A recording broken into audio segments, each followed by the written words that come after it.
桃太郎電鉄カード解説。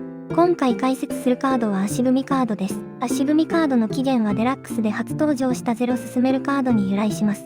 足踏みカードの効果は今いる場所にとどまり、同じ効果を得ることができます。例えば、ドン付きの駅でぴったりなすりつけられたり、もう一度その駅に止まって増資したい場合などに有用です。また例外的に、コンピューターをはめるトラックとしても使えます。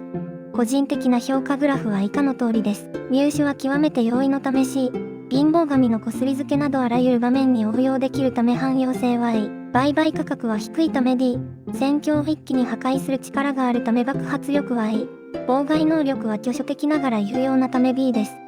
総合評価は B とさせていただきます。主な入手経路はカード売り場、カード駅、記念1000人からの入手です。今回の動画は以上です。チャンネル登録評価よろしくお願いします。